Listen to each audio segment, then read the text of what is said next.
Hello everyone, good morning. Welcome to our free webinar on Introduction to Risk Analysis. I welcome each one of you on behalf of IQX Engineering. I hope I'm audible to everyone. Can you just confirm in chat if I'm audible or not?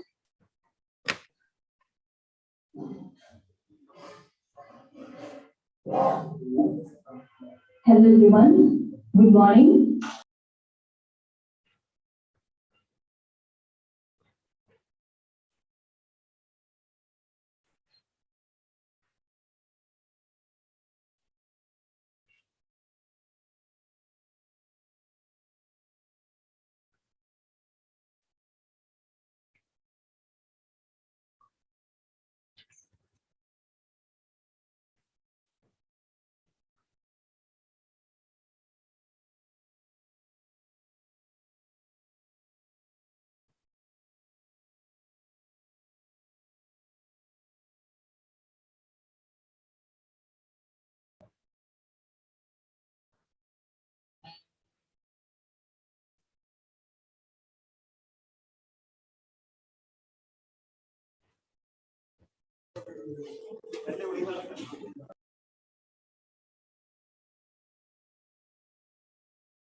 Hello, am I audible now? Yes. Yeah, Okay. ma'am, audible. Sorry, so I was not audible the whole time. Yes, ma'am, you are audible. No, I was like presenting a screen. Was I not audible then?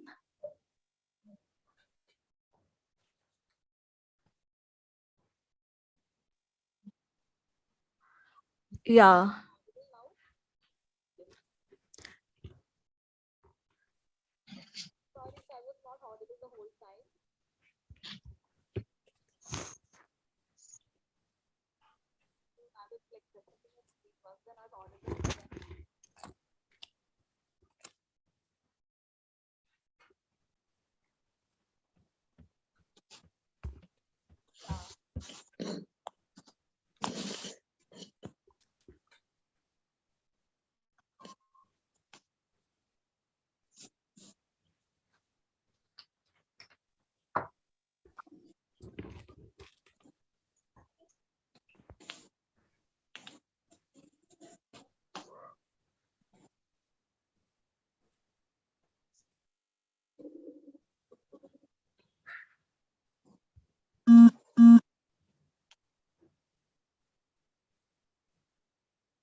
I kindly request everyone to just mute yourselves.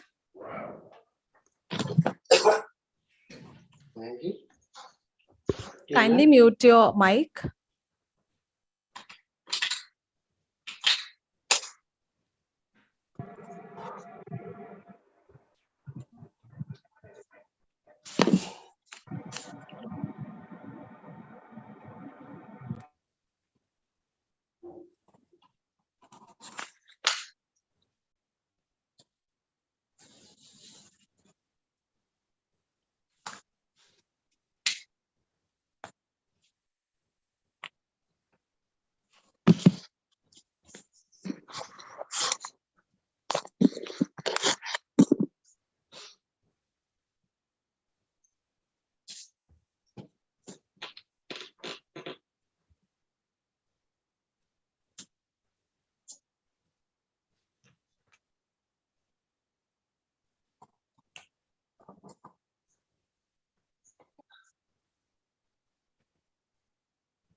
I welcome each one of you to our webinar, Introduction to Risk Analysis.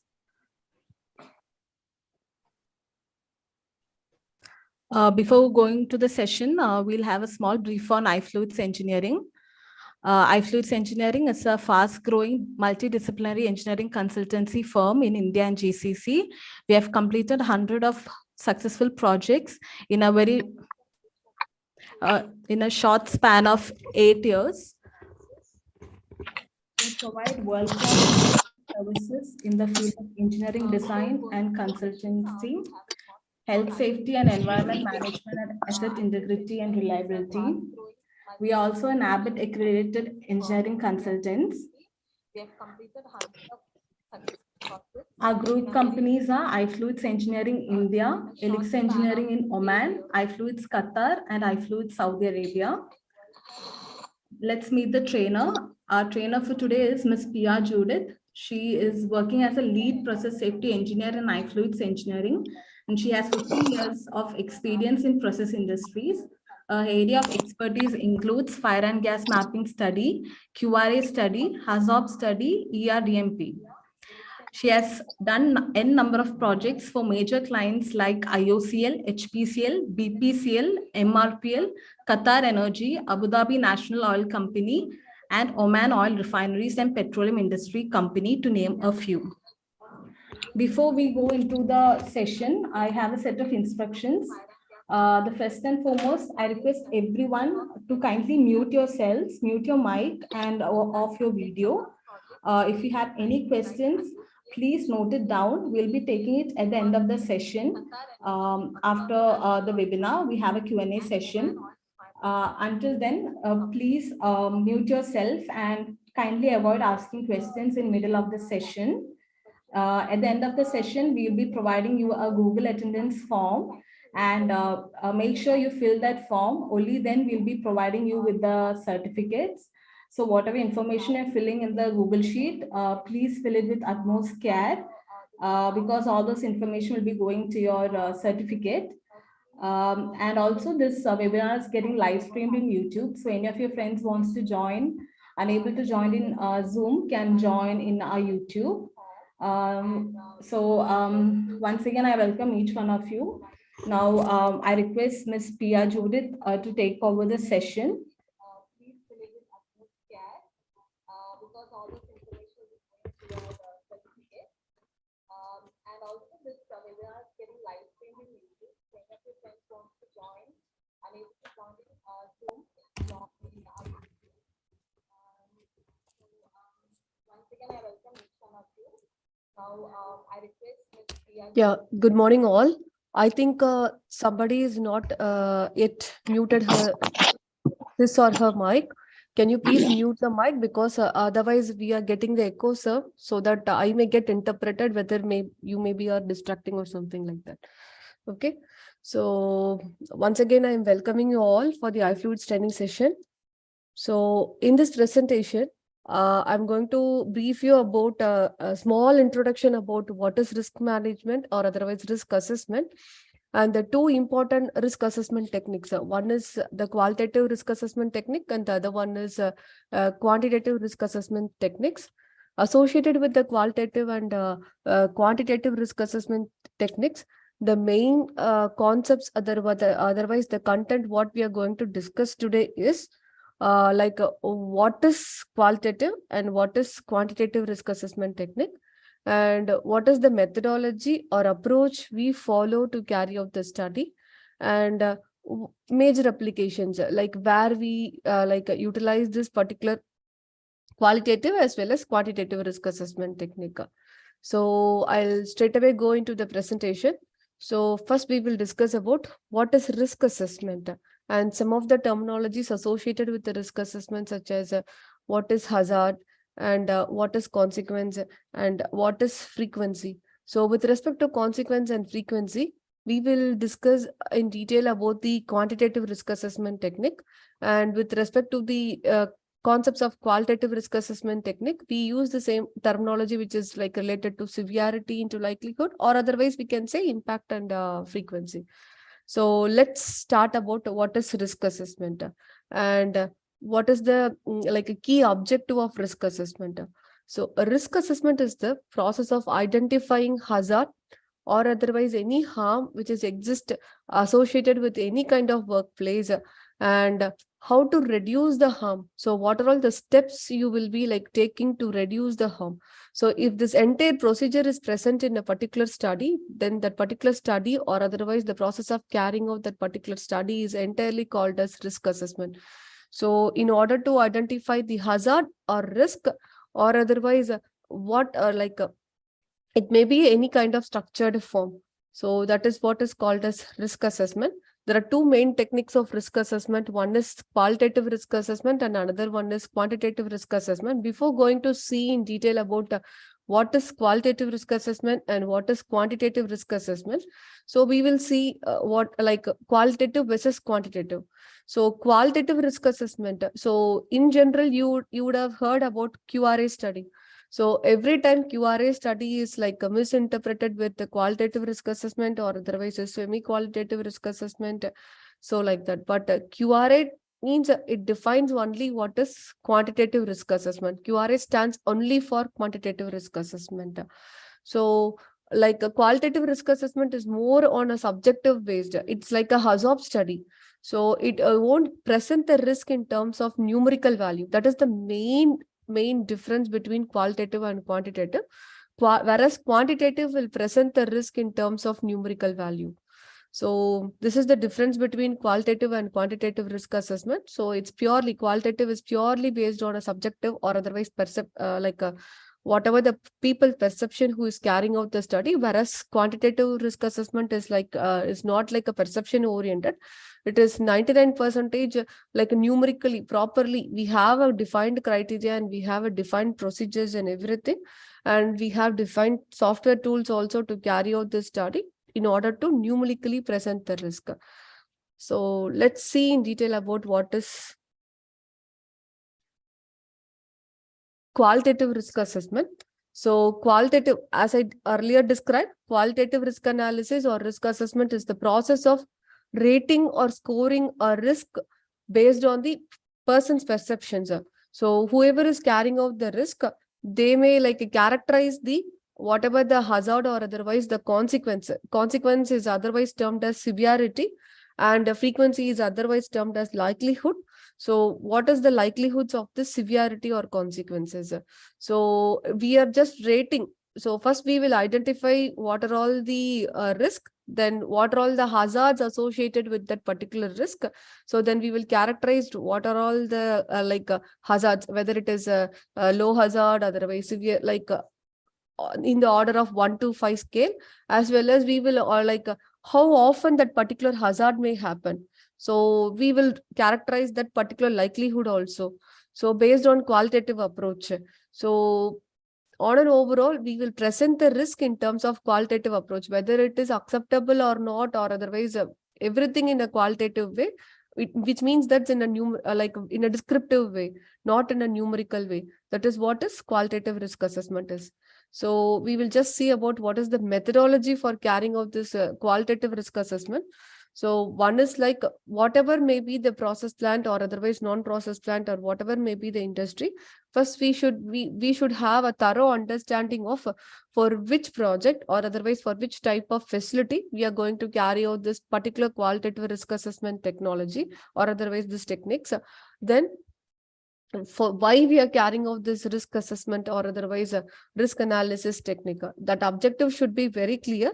So according to the objective, according to the facility, we need to identify what are all the hazards associated with the particular kind of facilities, or otherwise what are all the risk associated with the particular kind of facility. Then we have to list down all the identified hazards or otherwise risk.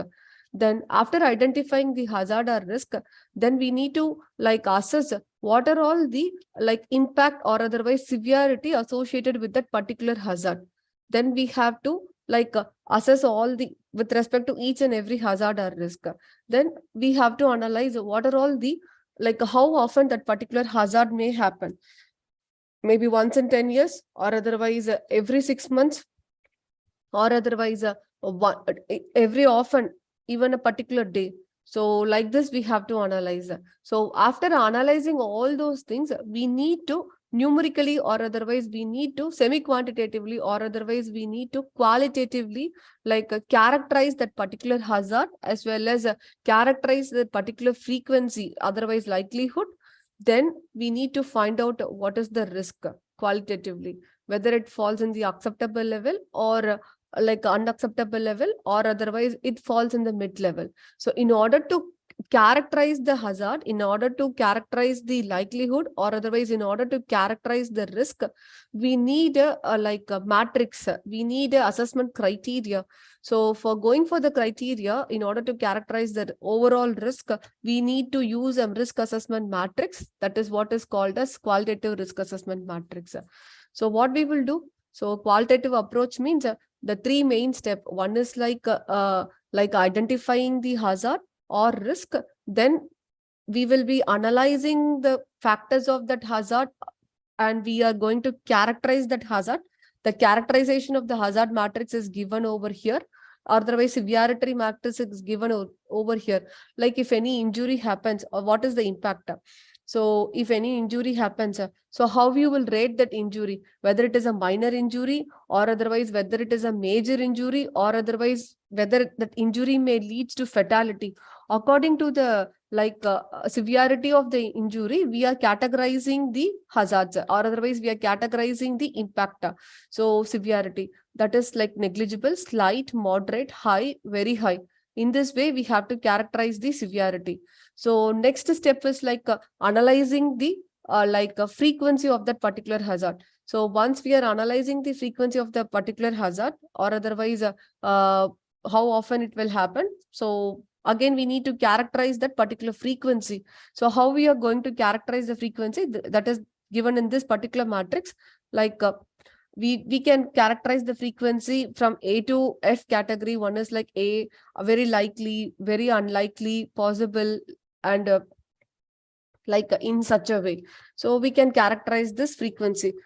So we all very well know risk is the product of severity into frequency or otherwise severity into likelihood or otherwise consequence into frequency.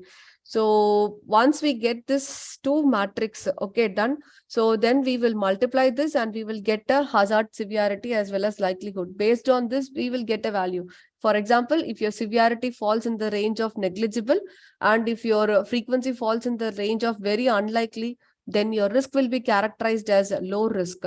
Whereas if your severity falls in the range of moderate and if your likelihood falls in the range of possible, then your risk will be characterized as the medium risk. Similarly, if your severity falls in the range of very high and your likelihood falls in the range of very likely, then your risk will be characterized as high risk.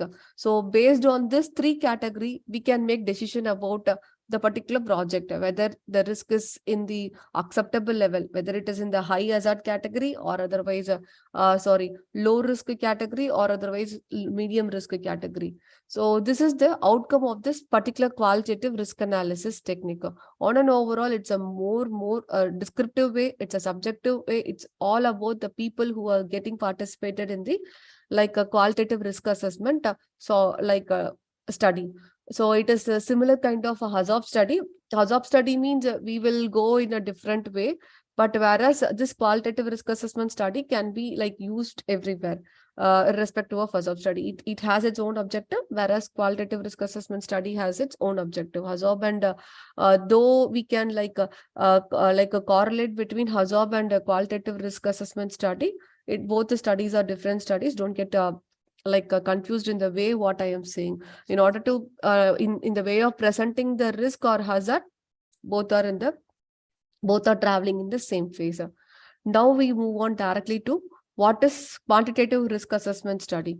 So QRA means it is typically a quantitative risk assessment study. It should not be confused with qualitative risk analysis. It should not be confused with qualitative risk assessment. It should not be confused with quantitative risk analysis. QRA means it's a quantitative risk assessment. What is the difference between analysis and assessment? So analysis means it's just an evaluation. So what is the risk? But assessment means in the way the terminology used in this particular kind of study, assessment means that after analyzing, after evaluating, you are going to assess the risk using a defined criteria, as we defined a criteria for the qualitative analysis, a risk assessment matrix. Okay. So similarly, quantitative risk assessment also has a defined criteria that we will see in the next slides. So first we'll see what about quantitative risk assessment. Quantitative risk assessment is a systematic approach to identify, again, what is hazard.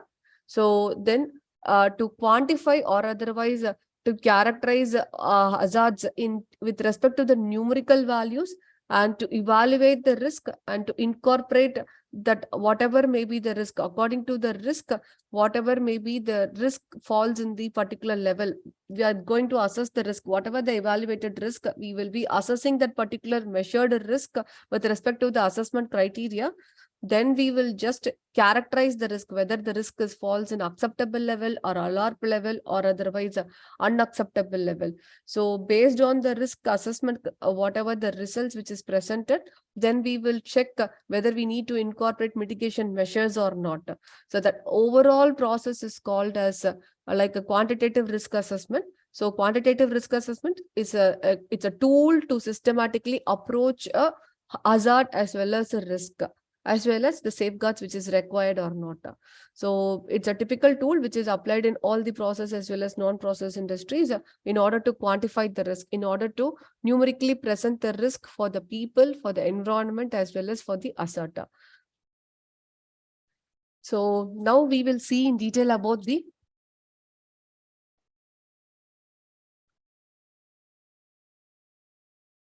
risk assessment methodology, or otherwise quantitative risk assessment methodology.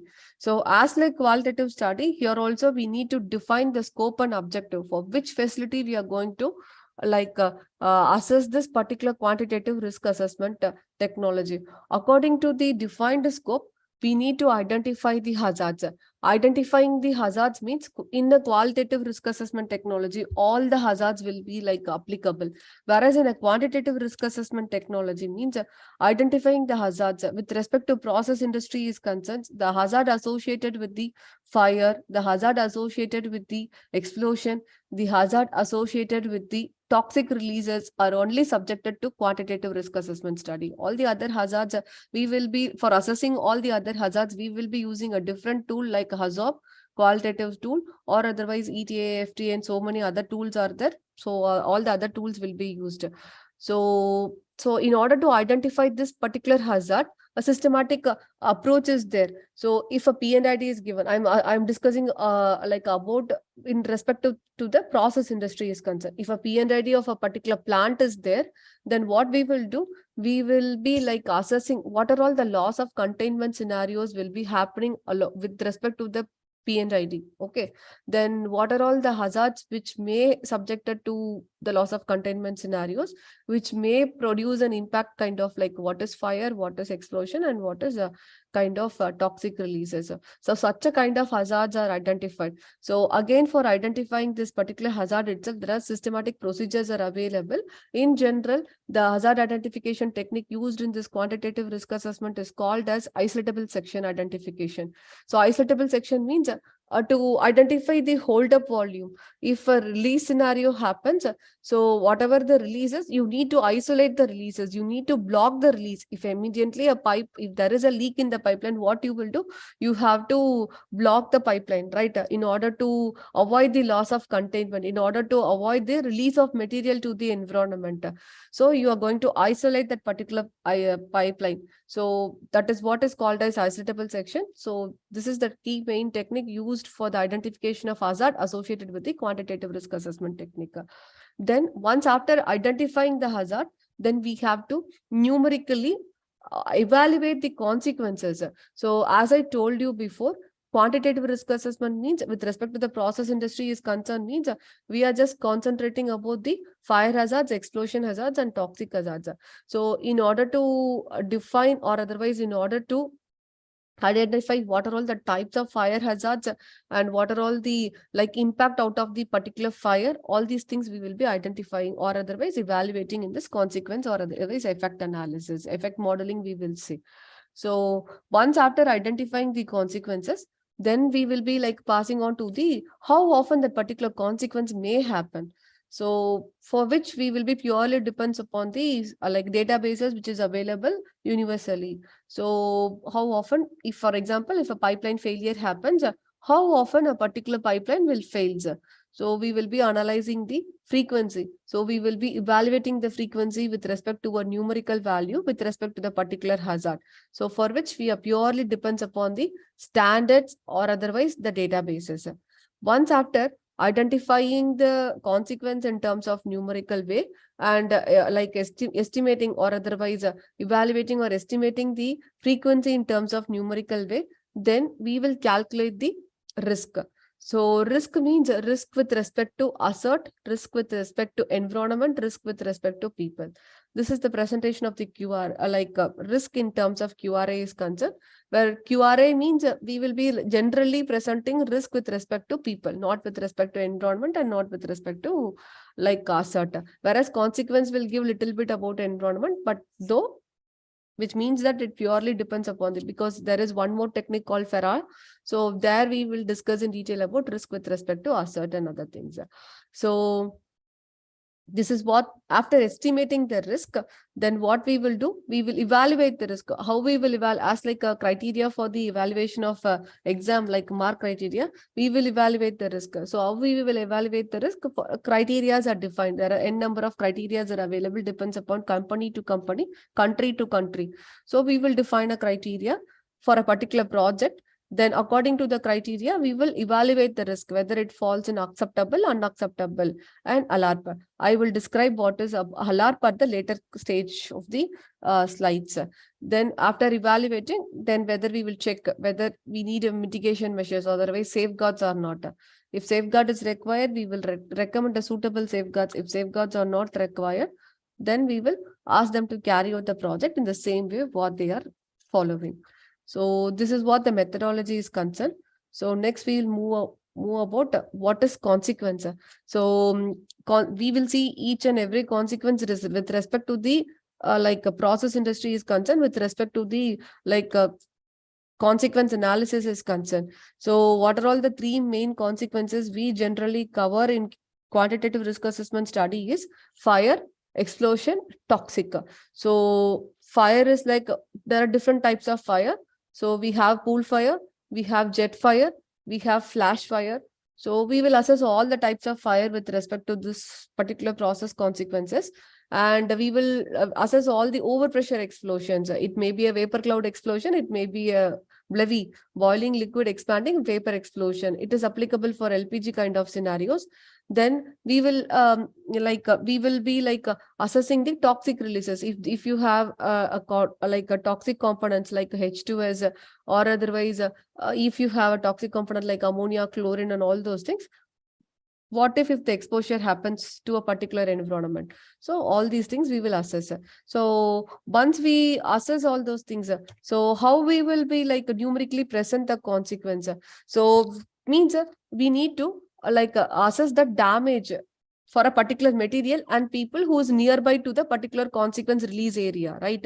So we will be, effect means we will be analyzing what kind of impact we are getting exposed to the particular consequences. It may be if it is a fire, whether it may be a radiation impact, if it is an explosion, whether it is a pressure impact, if it is a toxic releases, it may be a concentration impact. So for all this kind of impacts, so we will be numerically presenting the value, right? So we want to present the numerical value. How we will present the consequence value in terms of numerical way? So we will present the consequence value in terms of numerical way, such as how much distance, for how much distance a particular consequence may be subjected to present if or after a particular release is concerned. Okay, then who are all the people who is getting affected? Then we will say, if a people is standing nearby, how much kind of exposure he will be he or she will be subjected to a particular thermal radiation, or otherwise a particular overpressure explosion, or otherwise a particular kind of a toxic exposure. With respect to the effect of radiation is concerned, again, if a release happens, means fire radiation will be there. whoever is closer, whoever is standing very closer, they may be subjected to a higher heat radiation. If he or she may be subjected to higher heat radiation, what will be the impact for a particular person? So if he or me subjected to a person who's standing at the farther place, subjected to how much radiation, like lower radiation. So what will be the impact for the lower radiation? All these things will be presented in terms of numerical way. So for a project is concerned, so we are the person who's going to define what kind of radiation we are going to assess for, because we can't assess for all the radiations, right, sir? So we are going to define a criteria for the consequence assessment. So what kind of radiation? So whether we are going to assess for 4.7 kilowatt, or otherwise 12.5 kilowatt, or otherwise 35 kilowatt, or otherwise 1 or 5 or 8, like that. So for the defined radiation level, so how much distance will be affected? So for the defined radiation level means, so 37 point means 37.5. A person if is subjected to 37.5 kilo per meter square radiation, or otherwise a direct flame impingement, immediately that person will catch fire and they may subjected to fatality. So all these effects will be defined. So with respect to radiation, similarly with respect to overpressure, like overpressure bar. So if a person who's standing nearby subjected to how much level of like a overpressure, or otherwise farther, how much will be the overpressure? Who will get impact more? So the farther means how much kind of like how much level of like overpressure will be there. Accordingly, what will be the impact to a person or otherwise the asset surrounding? Okay. So all these things we will, so present it numerically means two main way. One is like what level with respect to radiation means radiation level, with respect to overpressure means pressure level, with respect to toxic means concentration level, and how much distance. So these two will be the outcome, numerical way of presentation of consequence. These two will be the outcome of the quantitative consequence analysis. Okay. So next is like toxic. So toxic, as I said earlier, concentration. Toxic will be like you would be, if you all are an industrial person, you would be know about very well what is TLV, what is STIL. So how much the permissible exposure limit. TLV means threshold limit value and STIL means short-term exposure limit value. For a particular kind of material, we'll be having a STIL value, we'll be having a TLV value. For example, H2S means like IDLH value is like 100 ppm. So, and emergency response planning guidelines. So many levels are there. So which kind of industry you are working for, which kind of material it is there. So if a person works 8 hours for a particular in a particular industry, so if a concentration is released continuously, how much concentration he or she may be subjected to exposure. So more than the concentration level, if they are having some kind of impact, then that will be assessed accordingly. So or all whatever these are associated with the process industry is concerned, it may be applicable to oil and gas and every process kind of industries. It may be applicable to fertilizer industry, pharma industry, and all the kind of industries, all the kind of process industries. So next we'll discuss in detail about the frequency analysis. Now, so we have quantified, along with these 3 steps, we have quantified the consequence. After quantifying the consequence, we are now moving on to quantifying the frequency. So for quantifying the frequency, so it depends upon the type of the industry. So only databases are available. We have to refer a standards or otherwise a databases kind of books, like a TNO Purple book, EGIG, and ORADA databases and OGP databases. Okay. So all these databases are available, which will directly give you if a pipeline release means so how often a pipeline can release. So for a 25 leak means so how often, once in 10 years or otherwise once in 20 years or like that. The numerical value will be directly presented in all these databases. So based on those databases, we will take the numerical value from there. So we are not going to quantify. So already databases are there available, which already had a quantified frequency analysis value. With respect to our facility, we will directly take the value from the databases. That is what we generally do for carrying out the frequency analysis. So next I'm directly moving on to the calculation of risk. As I said in the earlier slide itself, risk is the product of frequency into consequences. So once we evaluate the consequences, once we evaluate the risk value, we together like a product, we find the product in order to identify the risk. So risk, once again, I'm saying risk is the product of consequence into frequency. So as an outcome, we will get a numerical value of risk. So numerical value of risk. So how we will present the risk? Numerical value of risk with respect to asset, we can present, with respect to people, we can present, with respect to environment also we can present. But in general, we will present it with respect to the people only, not with respect to asset and not with respect to environment. If it is going for a EIA study, we will discuss about the environment. If it is going for a detailed design analysis, then we will go for a FERA study. So there we will discuss about the risk with respect to the asset. If it is a normal QRA study, we will present the risk with respect to the people. Okay. So how we are going to present the risk? There are two main types of presenting the risk with respect to the quantitative risk assessment is concerned. So one is like presenting risk in terms of individual risk way, and another one is like presenting risk in terms of like a societal risk way. So what is societal risk way and what is individual risk way? So individual risk way is like presenting risk for a single individual. Okay, if a person is subject to if a person is present in a particular plant, okay, so he or she may be present inside the particular plant for 12 hours per day. So if he prolongs every year, if he prolongs in a particular place for a 12 hours per day or a 12-hour shift or 8-hour shift, then what level of risk he or she may be subjected to for a single person? So presenting risk for a single person at a particular location is called as individual risk. So individual risk is defined as the frequency at which an individual may be expected to sustain a given level of harm from the realization of specified hazards. So presenting risk with respect to a particular location for an individual person is called as individual risk, whereas for a group of people, okay, so for example, in a particular room, if it is a control room, or otherwise if it is an operator room, or otherwise if it is an admin building, for example, 10 to 50 people are present. So what will be the risk for the group of people? So if he or she or may be subjected to a prolonged period, like a 12-hour shift or 8-hour shift. So that is what is called as societal risk. Not only the group of people inside the plant, inside the industry, for the group of people outside the plant also, like a residential area nearby your facility, or otherwise any kind of adjacent industries, whoever may be. So how much people are there? So for that group of people, if for example X number of people are there, for that X number of people, due to this particular facility what you are studying, what kind of risk you may be subjected to. So societal risk will be presented in terms of like F1 curve, like it is often expressed in terms of frequency distribution of multiple fatal. So for a group of people, 10 number of people, how often for fatality of 10 number of people, so what may be the subjected frequency, how much will be the years it will account. So that is the way we are presenting the risk.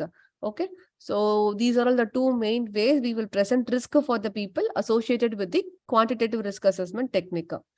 So once we assess the risk, as I told you, we need a defined criteria. Sorry, once you evaluate the risk, so we need a defined criteria for assessing the risk. So for assessing, before going for the assessment criteria, I have used a terminology called ALARP. So we will see what is ALARP. This triangle is called as ALARP triangle. So what is this ALARP triangle is about? So if a risk falls in the green color area, okay, desirable target area, that target area may be any kind of target area with respect to failure per year is concerned, or otherwise per year, how much people can die, or otherwise per once in 10 years, or otherwise 1 e raised per -3, 1 e raised per -2, 1 e raised per -4, -5, -6, any kind of criteria you can define for a particular project. So within that level, if a risk falls within that level, then those risk is called as like acceptable risk. So a margin criteria we will keep. So that margin criteria, otherwise, if you like add some kind of safeguards so that in order to bring down the risk and all those things, so such a kind of margin criteria is called as a ALAP criteria. Then again, you are going to define a criteria. So above which you are saying that the risk is not acceptable at all. So you are going to define the criteria. Okay. For the defined criteria, like for 3 criteria, you will be defining. One is like a low criteria. Second one is like margin criteria. Third one is like a border, like unacceptable criteria. So if a risk falls above the unacceptable criteria in the red level region, that is called as unacceptable risk. And if a risk falls between the margin criteria, that kind of risk is called as alarp risk. And a risk is falls between the defined criteria, which is defined as acceptable, then the risk is called as acceptable risk. So for defining this low risk to high risk, defining these three criteria, there are n number of company guidelines and standards are available, country guidelines and standards are available. In general, India is following a PNGRB guideline criteria, or otherwise for a process industry is concerned. Okay, then petroleum industry is concerned. Whereas if that kind of criteria is not available for a fertilizer as well as pharma industry is concerned, India is just following the HSE UK country guidelines criteria. Okay, so we will see what are all those criteria.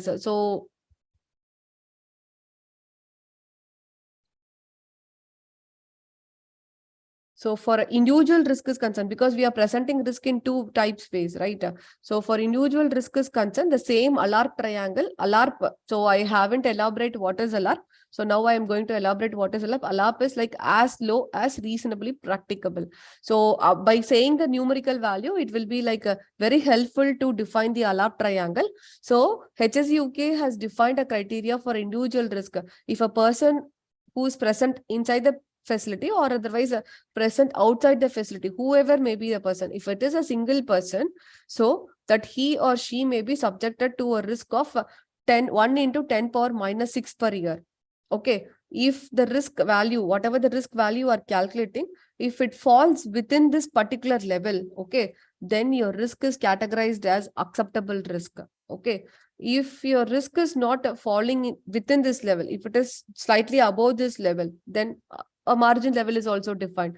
That margin level is like for a public who is present adjacent to this particular facility, like 1 into 10 power minus 4 per year.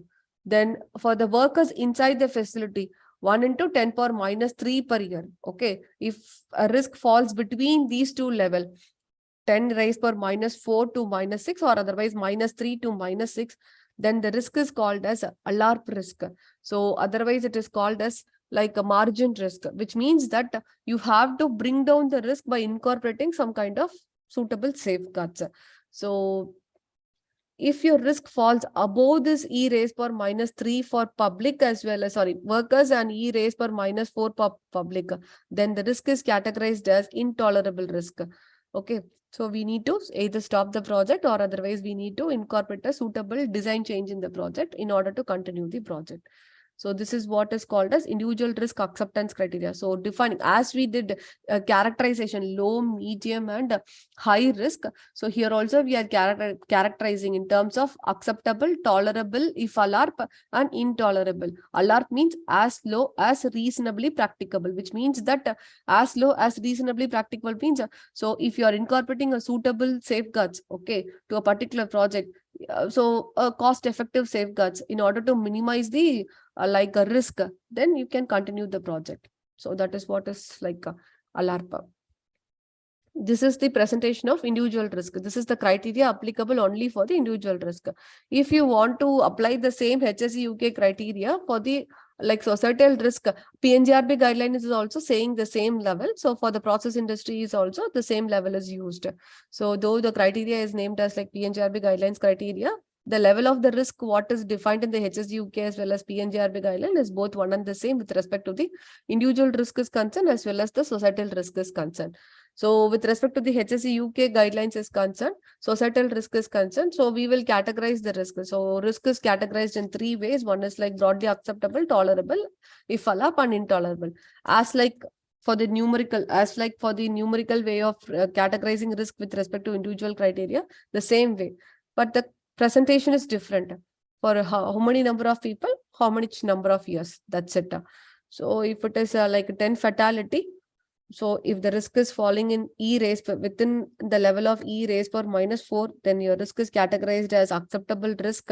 So if it falls between E raised per minus 4, with respect to even it is applicable for both like on-site people as well as off-site people. Okay, public as well as workers. So E raised per minus 2 to minus 4, then the risk is called as alarp. If it is above e raised per minus 2, then this risk is called as intolerable risk. So now what we are having the like a numerical value of consequence, numerical value of frequency. Then we are just evaluating these in this risk analysis slide. We just quantified the risk. So now we have like criteria for assessing the risk. So what is risk assessment?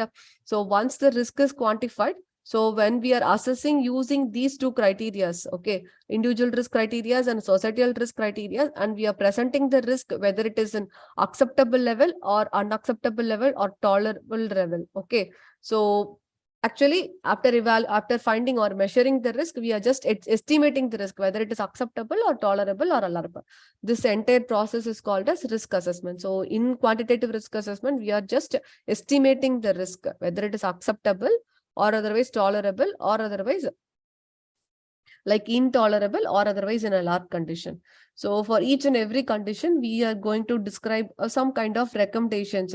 So that is what is called as risk control measures or otherwise risk mitigation measures or otherwise safeguards in order to bring down the risk if it is present in tolerable level, in a large level or otherwise unacceptable level. So this entire process is called as risk assessment process. So quantitative risk assessment means numerically finding. For a process industry is concerned, we can't theoretically calculate each and every hazard and all those things. So we need software tools.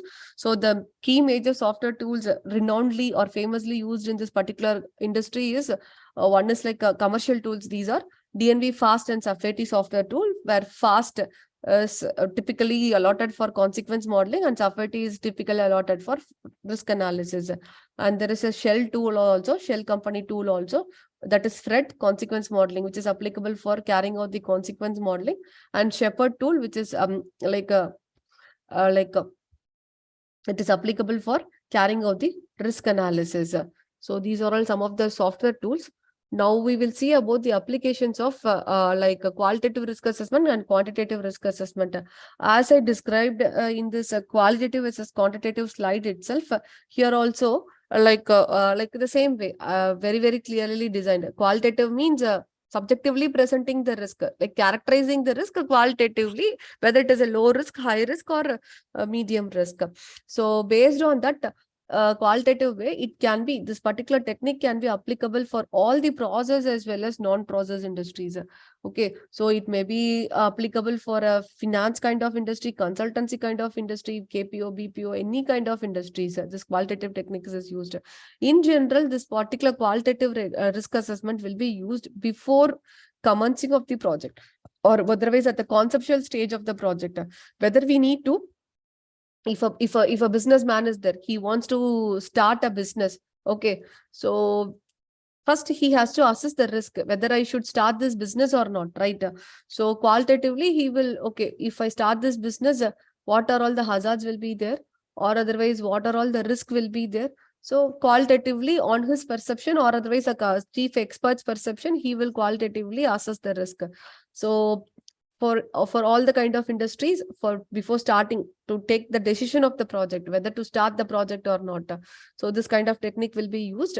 And similarly, in terms of project or otherwise process industry is concerned, so before starting the project, okay, or otherwise at the conceptual stage of the project, where you don't have data to quantify the particular risk or something like that, so then this kind of qualitative risk assessment tool will be applied. So with respect to the quantitative risk assessment tool, so it may be applicable mainly this tool is applicable for the process industry, not for the non-process industries. Very rarely using Monte Carlo method or some other method. Some non-process industries are trying to quantify the risk. Okay, so very rarely they'll be using also, but mostly quantitative risk assessment tool means it is like a calculating risk for the people. So risk for the people means any kind of process industries only is concerned, so subjected to process industries. Okay, so where if you have a decision making, okay, even though qualitative result is giving some kind of result, but you can't take a decision, large complex decision. Okay, qualitative is saying no need to proceed with this project. In such a kind of situation, then this quantitative risk assessment tool will be used, whether to start this project or otherwise whether to drop this project, go and no-go decision for a project is concerned. So in that kind of situation, we will be using this quantitative risk assessment techniques. Then wherever the project, like if you are going to study about the feasibility of the project, whether to like if you want to lay a pipeline, okay, so we need to check, though qualitatively, risk will be there, or otherwise the risk is falling in the like a low medium level, or otherwise in the low level. Though if you want to know where to locate a particular thing and all those things, in order to ensure the feasibility of the project, whether we can prolongly or otherwise we can continue this project for a long period of time, such a kind of decision making also this tool will be. In general, this tool will be applicable for all in the India is concerned, as well as all the oil industries is concerned. This quantitative risk assessment tool is a mandatory tool to be carried out. Depends upon the country to country, company to country, once in 3 years, or otherwise once in 5 years, or otherwise depends upon country to country and company to company, to assess the risk for the people, for all the existing plants, as well as for all the proposed plants and all the process industry is concerned. It's a mandatory tool. It's a mandatory technique. You have to carry out this particular study for developing a project or otherwise the existing plants. But whereas qualitative risk assessment is not a mandatory tool.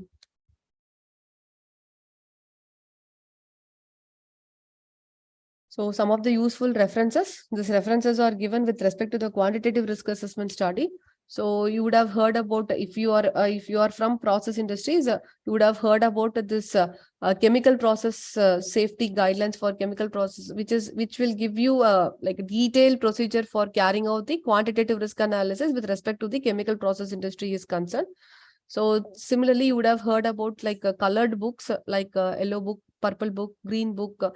So all these books will be it is a TNO Netherlands organization book. So all these books will be give an overall view, not an overall view, a detailed descriptive view about a risk assessment and quantifying the methods for all this, quantifying the consequence methodology. The detailed mathematical procedures will be given in the yellow books. Similarly, purple books and green books will give you a detailed description. So on an overall, if you want to know about the QRA study in detail, you have to refer these books. So one of the descriptive or otherwise immediate tool, if you want to refer immediately for the quantitative risk assessment study, you can refer this purple book.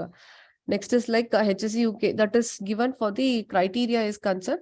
So HSE UK is the most predominantly used criteria all over the world, where a company is not having a defined criteria and all those things. Then another book is loss prevention book. So you can able to see about what are all the loss prevention techniques available. This author about this Frank Lee, London Butterworth. So Frank Lee would have described very well in this book. So you can refer this book also to assess the loss of containment scenarios and how to prevent the loss of containment scenarios and what are all the outcome from the previous accidents. All this information will be there in this book. So thank you. Thank you, ma'am, for the wonderful session. So now participants can ask their questions. Please raise your hands if you have questions. I'll be calling out by your name, so you can ask ma'am all your questions. Please raise your hands.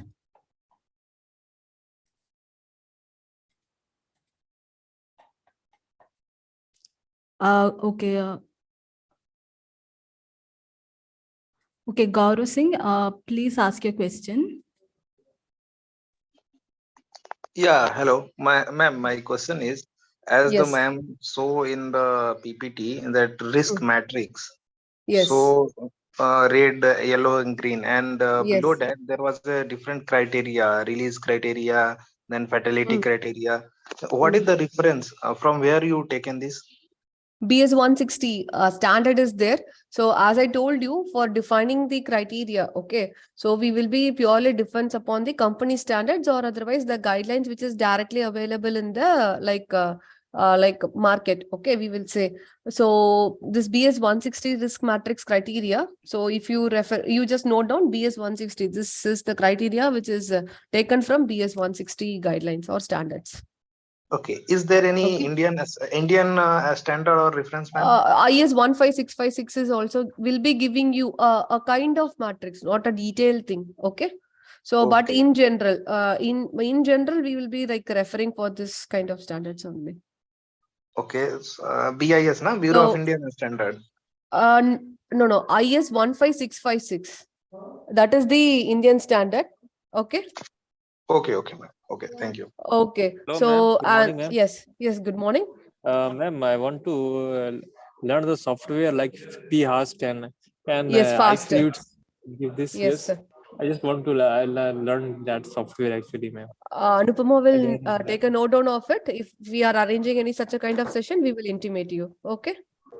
It's a DNB Okay, ma'am. commercial I would software. like to request you Yeah. to give us a training in a paid basis. I am not telling you that on a normal basis. If it Noted, can be noted. arranged for me. Okay. Noted. We'll ask our team, Mr. Khalid, and we'll intimate you. Okay, ma'am. Okay, next question, Mr. Guru Dantapani, you can just ask your question. Hi, ma'am. Good morning. Good afternoon. Yeah, good afternoon. Yeah, my doubt is like you have explained about the alarm, right, ma'am? As it's like as low as reasonably practicable. yeah, ma'am. So I can understand the concept, but what my doubt is like in safety, I'm a safety engineer, so we see as like it is in safety, whatever it is, the hazard or risk, it is in zero tolerance we have, right?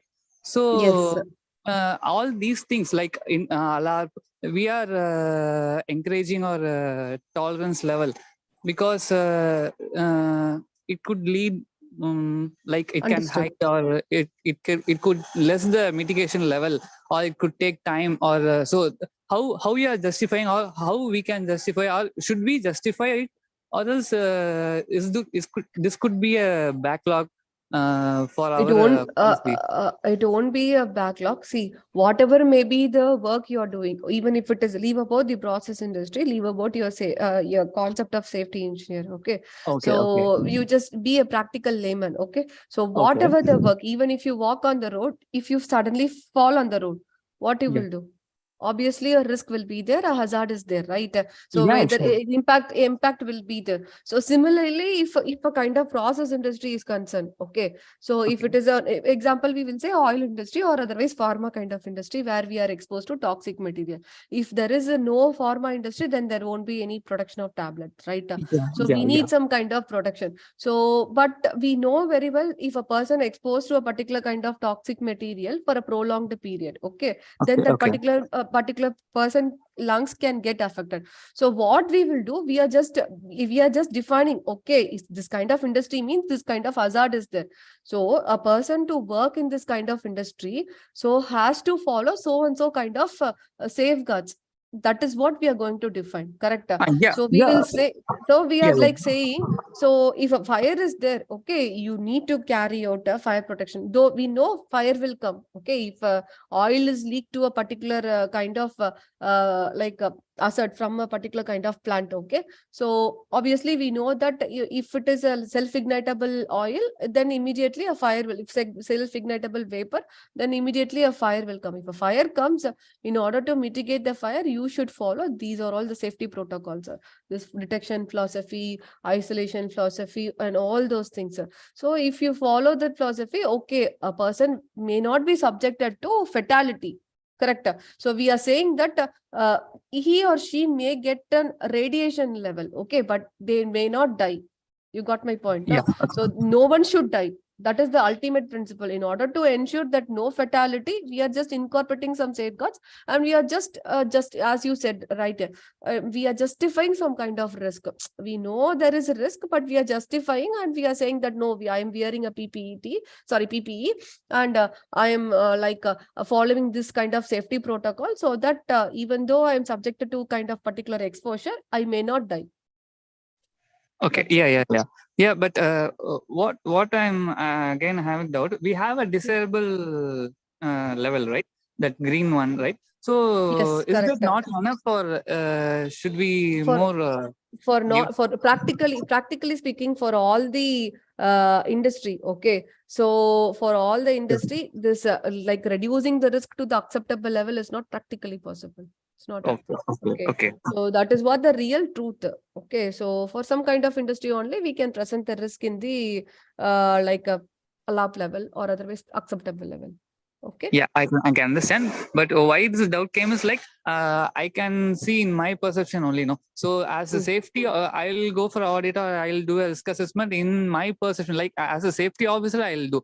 So at that time, I had this doubt: should we justify? Is this a reasonable thing to take this tolerance level? So that's why I just got this doubt. That's Okay, as an operational person or otherwise a safety person, yes, you can. Okay, but if you are suspecting or otherwise if you're identifying a fire in your industry, what you will do? Hazard started coming, right? yeah. So that's the way. That's the way you have to proactively think and you have to save yourself. So in order to do all these things, so we will categorize all these things in the way called alarm, right? Yeah.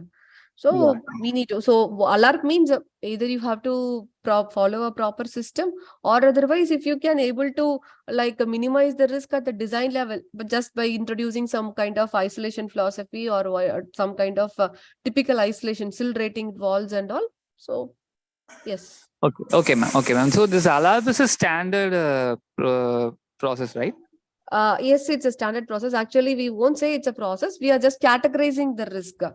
Okay. So Okay. it's Okay. so in order to categorize the risk, ALARP is also one of the criteria. So our Okay. Indian company is concerned, ALARP is considered as an acceptable criteria. Okay. So Okay. then company will run an ALARP kind of situation. So then we will say, no, these are all the measures I am having. So I am running the company with respect to the ALARP condition also. Okay. Oh yeah. Thank you. Thank you, ma'am. Sure. Yeah. Thank you, Guru, for the question. I've shared the attendance link in the chat, so you can just mark your attendance. Mr. Shivabalan, can you please ask your question? Good afternoon, madam. Yeah, good afternoon. This is Shivabalan. I am from Qatar. I'm basically from instrumentation department. Yes. I have gone through your complete slide. Actually, it's a nice presentation. Thank you. For me, how alarm or how this risk analysis is related to instrumentation discipline, since we are using cause and effect and kind of philosophies like functional design specification and process control systems kind of design and all we are having, but still we having a loss prevention department separately to handle this kind of Studies. hazard kind of hazard Yes, studies. sir. Okay. For me, how far it is related to, and then how I can implement in my discipline.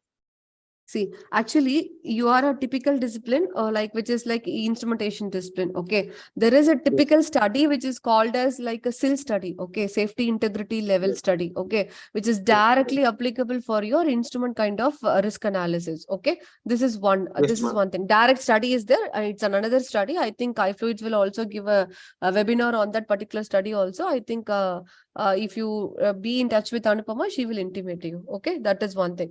So in order to answer your question, with respect to QRA, okay, what way my instrumentation knowledge is required? Because without if a process risk assessment study is concerned, means we need inputs from the right from the operator till the instrumentation persons and whoever may be there. Okay, that hierarchy is there.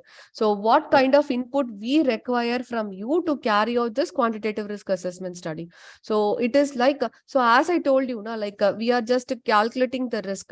So ALARP is one condition. So if a risk is falling in the ALARP level, then what we will do, we will check for the existing safeguards which is available in your industry. Okay. So obviously instrumentation and the emergency shutdown walls, as well as if any kind of interlocks are available, then all those interlocks and emergency shutdown systems will be accounted as a safeguards for the in order to mitigate the loss of containment scenario, right? So what we will do, we will get an input from you. So what kind of interlocks you will be following. So that kind of value, what we are getting. So you are saying, my ESDVs are there. My ESDV will take action within a minute time, within 2 minutes time, it will take action. So we have a detection philosophy. So immediately if it detects, a sprinkler system will get activated, and so ESD shutdown walls will be. So we will be asking you these kind of inputs. So which will be helpful for giving a input for the modification factor, or otherwise risk reduction factor, we will say. So in order to decrease the failure frequency. Okay, so your input is again a key input for the carrying out the study when we are presenting the risk in terms of alarm. Okay, so in such a way that instrumentation engineer can actively participate with respect to the QRA study is concerned. So or otherwise, we will say if we are identifying and giving a system, okay, this particular separation system is handling. So we are saying that we will be saying, no, so we will be handling such a kind of risk. Otherwise, we will say okay, I'm going to present the risk in a numerical way, or otherwise I'm going to present in a alarm way or something like that. Then we will say, okay, we will incorporate this particular kind of safeguard. So we will give some reduction factor for the particular available emergency shutdown wall. We will be giving a risk reduction factor for the available detection philosophy and isolation philosophy and all those things. Okay. Oh, okay, madam. Thank you for your clarification. Actually, for HAZOP and SIL and all, we are participating also, and then I have a fair idea about that, how instrumentation is effective into HAZOP as well as the SIL kind of thing. And then if you see the probable, and then if you see the the HAZOP will see the positive point of the SIF, and then SIL will see the negative point of SIF. Yes. So yes. So wherever the probability of failure on demand comes, then our safety integrity function into the question. Yes. So now, correct. So now this alarm, whatever the screen, what you were showing, that yellow part, this as low as reasonably practicable or tolerability region. So this will falls under SIL rating. If you have a SIL rated, see, SIL with respect to instrumentation, one category is there. With respect to risks level, with respect to hazard, one category is there. Okay, so whatever may be, with respect to hazard, if the SIL falls in the low category, then it will be accounted for the alert calculation. You got my point, no? With respect to the instrumentation also, if the failure probability, RRF reduction factor, we will say, no? So that RRF is very, risk reduction. If it is falls in the low level, then we will account that particular instrumentation for the calculation of the alarm. Like for the not for the calculation of alarm, for we will account that particular kind of SIL level wall, or otherwise SIL level of instrumentations for the risk reduction factor, or otherwise as a safeguard factor. You got my point, no? I understood, madam. Actually, individually we will analyze. Actually, sorry, I want to say that actually I was carried over in another way of in conclusion. I was explaining about the separation vessel, right? For a separation vessel, like isolation, if a particular kind of inventory volume is there, okay, and we are saying at the downstream of the vessel, or we need to provide a particular isolation wall. So what kind of isolation wall? Automatic isolation wall, we are saying. What kind of, which level of SIL rating isolated wall? If if an isolation wall is as such present without kind of any automation, we won't account it as a safeguard. Okay. So okay. So with the particular kind of SIL rating, so what level of rating? According to the level of rating, your RRF will, risk reduction factor will also depend. So accordingly, the risk reduction factor will be accounted for the calculation of this risk. You got my point? Yes, so madam. risk reduction risk reduction factor will be given as the input for the frequency modification factor. Okay. Okay, it's so an inverse of. Yes, sir.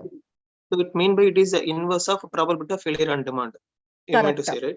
Correct. Okay. So that value will be that's how we will be calculating. So we will Thank take you, it madam. as an, yeah. Thank you so much. Thank you, Shobhalam, for your question. Mr. Guru Dantapani, you have any questions? Any more questions? No, ma'am, I'm done with it. Okay, you can lower your hand. Mr. Zishan, do you have any questions? Anyone, any questions? Thank you, ma'am. Whatever question I had, it's got clear during the presentation itself. So thanks for the presentation, by the way. Okay, thank you. Mr. Nandan Shandlia, please unmute yourself and you can ask the question. Yeah, good morning to everyone. Ma'am, my question is Good morning. related to individual risk and societal risk. I have worked in Yes.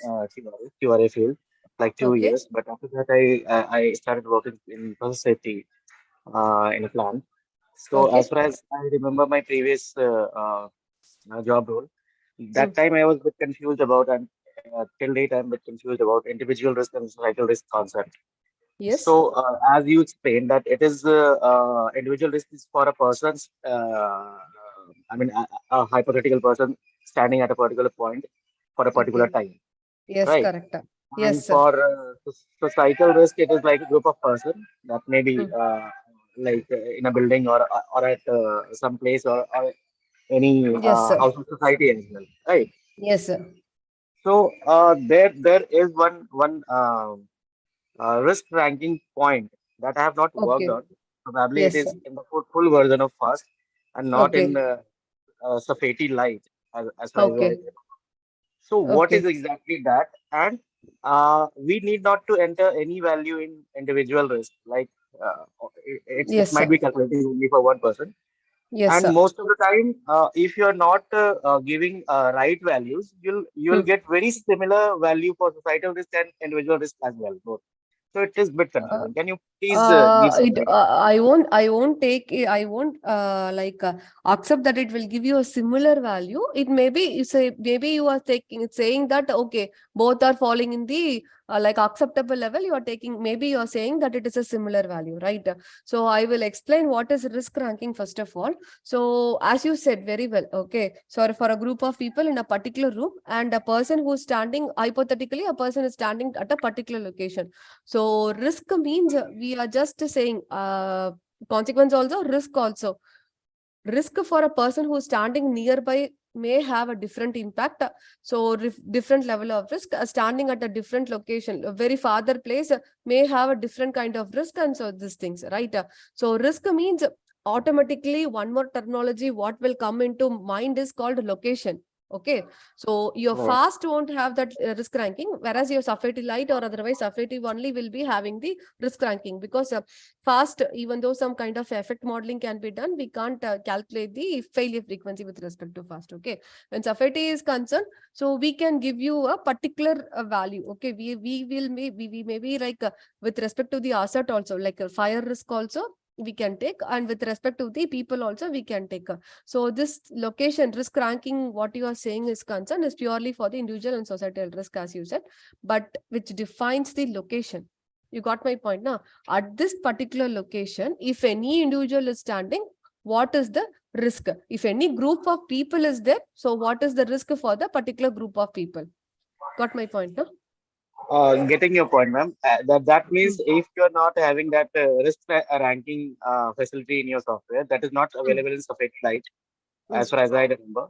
So I then will you'll say you. So how you can interpret from the individual risk. So anyway, you will be having a multi-level individual risk contour, right? So though right. you don't have a facility to define a risk ranking point over here, so you can interpret the value from here. Though you can't numerically Exactly. say Yeah. 2.3, we can say it falls between a Somewhere e raised in power between. minus Yeah. 6. Okay. So if you're defining the risk point means risk ranking location means exact numerical value you will get. That's it. But you can interpolate or extrapolate from this particular curve. Okay. Right. So it is the contours we are getting in general for a particular area. If we Okay. are not using a risk ranking point, and if we use that, we'll get the exact value. That's it. Yes, sir. Thank you, ma'am. Thanks a lot. Yeah. Yeah. Thank you, Nandan, for your question. Anyone, any other questions? Have shared the attendance link in the chat. Hope all of you have filled the attendance. Mr. Rafael Regu, any questions, sir? Please unmute yourself and ask. Yes, ma'am. Good morning. Yeah, good morning. Thank you for your session. And Yeah, thank you. sub-studies and QRAs, whether it is same or not, ma'am. No, entirely different, sir. Entirely different. Our job is more focused about discussing about a particular P&ID. Okay, for a particular kind of hazards. We won't deal all the kind of hazards as we are dealing in QRA study. Okay, we will be presenting the numerical value of fire radiation. We will be presenting the numerical value of explosion and all those things. Whereas in hazard, we will say it will leads to fire, it will leads to explosion.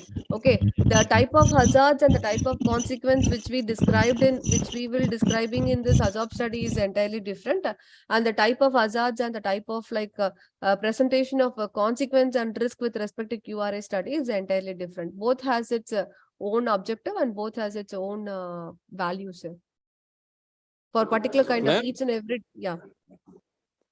Ma'am, in QRA, can we take the weather condition? Whether we Yes, take yes, the weather condition it is a for mandatory stability input. class? Yes, it is a mandatory input for calculating the consequence as well as the risk. Okay, okay. Ma'am, if, for instance, how will we take the stability class in QRA study? Very unstable Pascal and stability unstable. class is there. Pascal stability class is there. So you need to go, if Okay. you are in India, okay, you need to refer the Indian meteorological databases. Okay, it will give you a Venn-Roche diagram. It will give you a meteorological calculation. From there, again, we have a defined classes and all. Okay, so for which kind of class you are going to define? So A stands for, B stands for, D stands for, E, F, like that it will be there. So if you want to define for a stable condition, if you want to define for unstable condition, so what kind of condition you are going to calculate? That anyway you are going to define as like the criteria for a particular project you are going to define. So some of the companies that like if you go for a Qatar gas company and other things, they will ask you to categorize for a 4 kind of stability classes. 2 to 3 or sometimes 4. If India is concerned, we will just go for a stable condition because stable conditions risk will be like comparatively higher, right? Instead of carrying over conditions, day and night conditions also. So read Pascal stability class, it will give you a overall idea. Or ma'am, one more question. How we take the thermal radiation level if it is a 4 For kilowatt per project to meter square? project, yeah, project to project. So for project, so generally we will go for 4 or 12 or otherwise 37.5. That depends project to project. That again, what your standards are there. IS 15656 will define you all this criteria. Not only IS 15656, CCPS also will give you the criteria. So we can say we can take minimum of 2 to 3 levels, even 1 level also. Okay, according to the impact. So what kind of impact you are going to assess? Okay, so we will say generally we will go for 412, 37 point fatality, whichever is causing high. Okay, but it depends. It varies project to project. Yeah.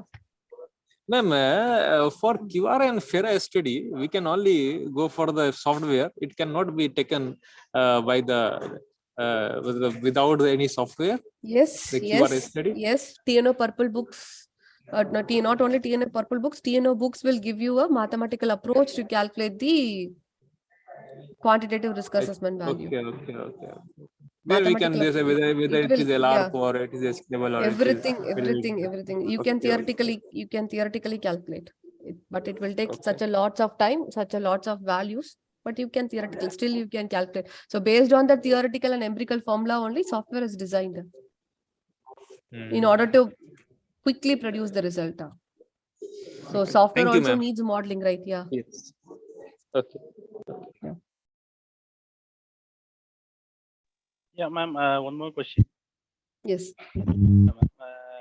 As of this, we will done the final P&ID is required, and also the commissioning and during the project. But when and after also startup of commissioning, in case if action occurs, we will do the ASAP studies. It's mandatory. But when we will do the QRA, any the specified locations or specified Accurate, yes. Stage. Stages Yes, are sir. Actually, we will like nowadays this QRA technique is like we will say differently named for project stage to stage. Okay, so initial stage of the project, if this technique is used, then it is called a feasibility study. So like if you want to go for a design stage and if you want to assess the risk associated with the asset, then we will say it is a FERA study and all those things. So like once we are developing the project, okay, so from the conceptual stage till the commissioning and construction and everything is over, before the operation stage also, you need to, so stay each and every stage this technique is used, but the name of the study differs, okay, and the objective of the presentation of the risk differs, okay. So on and overall, it is presented as such as QRA once the P&ID, once the HMB and all the process data is developed, plot plan, everything is fixed, then the way of presenting risk is called as quantitative risk assessment study. Okay, sir. So, but the same technique is deployed in different stages, but the study name is different. Though the study name is different and the objective of the risk presentation is different, it's the same process only.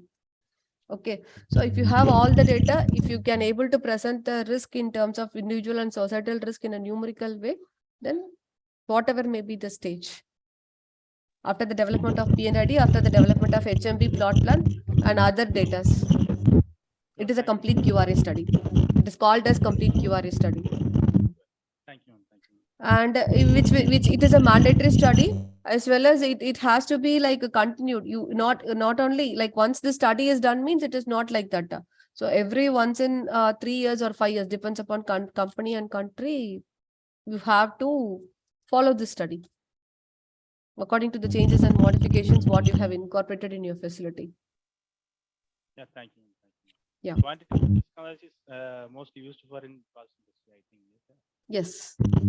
Yeah, thank you. Thank you. Yeah, thank you. Thank you, Mr. Raghu, for your question. Mr. Bora, do you have any questions? Mr. Ketul Bora, any questions, sir? Yes, thank you, ma'am. Firstly, I would like to ask in this ALAP, after in the ALAP model, after assessing the risk, whether it is high or tolerable or that, in the ALAP, we can only do actions which can be done practically. Is it true? Yes, yes.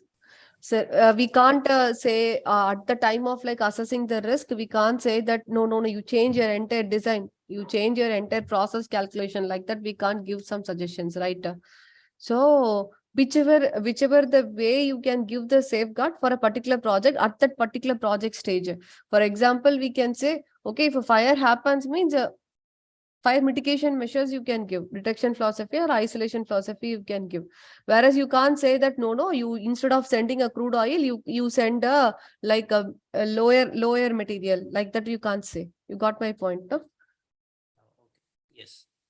And after this ALAP, what is the means how what is the method to that from coming to in this desirable area? Again, after incorporating, as I discussed with an instrumentation person, right? So we will reduce the modification factor, right? So after incorporating the safeguards, again, we will calculate the risk after incorporation of the safeguards by giving a modified failure frequency. That terminology is called as modified failure frequency. So accounting your safeguards, okay, you are going to implement isolation. So for that, we will calculate one reduction factor. So that reduction factor will be multiplied with frequency. So how much it will be? So if your frequency decreases, obviously your risk will decrease, right? That comes in, I think so, risk management. Yes, that comes in risk management. Thank you so much. Yeah. Thank you, sir, for your question. Anyone, any other questions? Please raise your hands.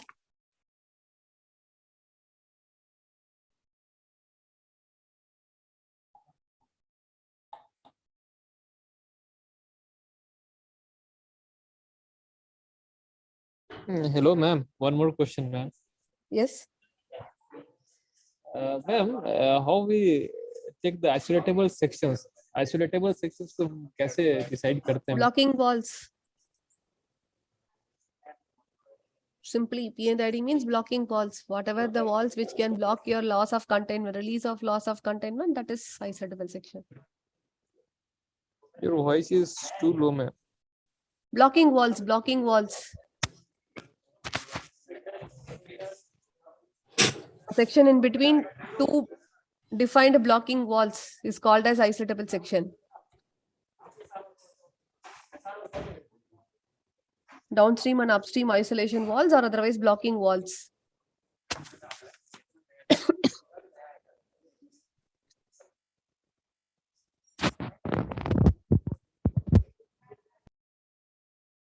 Am I audible? Whether I have clarified your doubt? I think Mr. Khalid has left. I think there's some issue with his internet connection. Okay. Any other questions, anyone?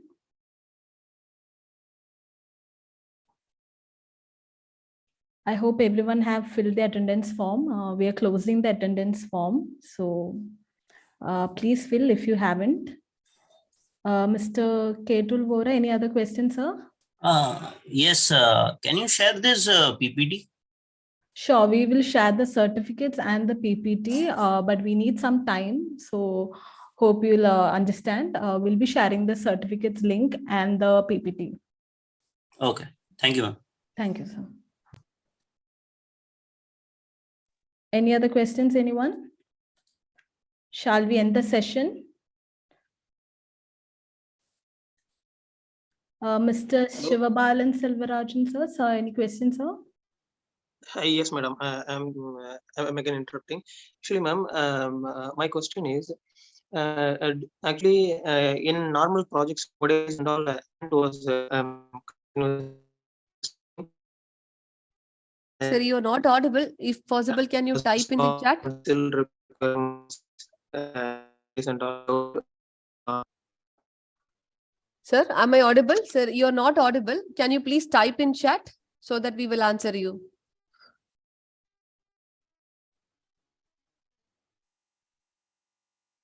yes, can't able to hear me.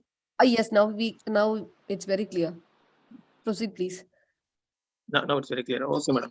Okay, madam. Actually, my question was, nowadays all the projects requirements from client is HAZOP and still study shall be carried out if it is required. But they didn't define anything about this QRA and FERA studies until it is like process requires. So how we see about this QRA and FERA requirements for the future? No. Actually, you are wrong. So HAZOP and still study is a workshop kind of study. So it will be carried out in a different phase. But QRA is a mandatory study. Okay, any kind of process industry, QRA is again a mandatory study as like HAZOP and still study. Okay, even still is not a mandatory study as far as India is concerned. Okay, now only oil, IOCL and other companies are incorporating still studies, whereas HAZOP and QRA is a mandatory study. And EAA and QRA study, risk assessment is a mandatory study at the initial conceptual stage, EAA assessment stage itself. Even HAZOP is not that mandatory with respect to EAA, but risk assessment is a mandatory with respect to EAA stage itself, environmental impact assessment stage itself. Okay, so madam. all the project is concerned. So all the project is concerned as like once after the HAZOP is completed, first feasibility study, first before coming for the HAZOP, we will say it as feasibility study. Okay. So conceptual stage, feasibility study, qualitative risk assessment will be there, then feasibility study will be there. So once that feasibility study is a kind of risk assessment study only. Okay. So design review or something like that. So then we will come for a HAZOP study, then we will come for a QRA study. So once after the HAZOP, once after the HMB and P&ID is developed, QRA is the next mandatory study, has to be performed for any kind of project. For any kind of country, for any kind of yeah. Okay, ma'am. But in our Gulf market, whatever normally what we are doing, no, as you said, in a conceptual design or in a feasibility study phase, yes, we are doing the QRA. But when we comes to a feed or epic stage, we are going ahead with HAZOP or HAZID or kind of FERA or normally FERA QRA also will be there. Okay, so once you come out for the closeout means once everything is done, risk is quantified. Okay. So based on your recommendations, if any changes are there, then only we will again follow up with the particular, or otherwise modify or evaluate the risk. If that is, if even after your modification, if your risk is not going to subjected to be changed, means then why we are going to again and again perform this study, right? You got my point, no? that is So what the as a reason we are closeout, so as a closeout report, you have to incorporate all the recommendations of the SIL, HAZOB and everything, right? Including QRA. So if your SIL modification is not going to change your risk assessment value, then why we are going to carry out this study again? Because you have already you are having the result, right? Okay. Even for, so that's what, so on an overall experience, Gulf is having a very good standards and procedures. So they know if whether this, whatever the incorporation or otherwise whatever the modifications you are subjected to, whether it will impact my risk or not. Or otherwise, if you're just changing something directly in your facility, if you're adding a small wall, example, even if it is a manual wall, okay, even for that case, you have to carry out the HAZOB as well as QRA, not even SIL. QRA and HAZOB is mandatory in that case because you're going for a modification, right?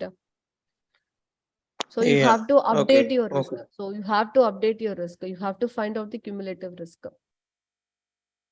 Okay, fine. So only with respect to the P&ID or HMP is concerned, obviously that manual wall changes won't affect your risk value.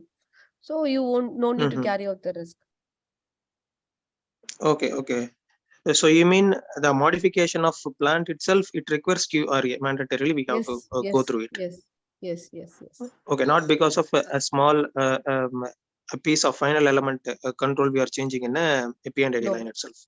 No. In that kind of changes, we need to carry out HAZOB.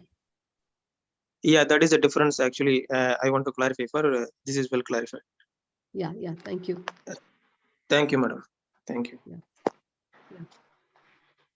Thank you for the question, sir. So I think there is no more questions. Everyone has filled the attendance sheet, I hope. So thank you once again. Thank you, Pia ma'am, for such a great and informative session. And also thank you to all the participants who have joined. We really appreciate your presence. So I think we can wind up the session.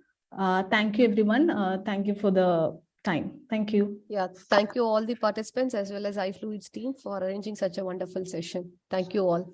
Thank you all the participants for your great time. Thank you. Thank you, ma'am. Thank you. Thank you.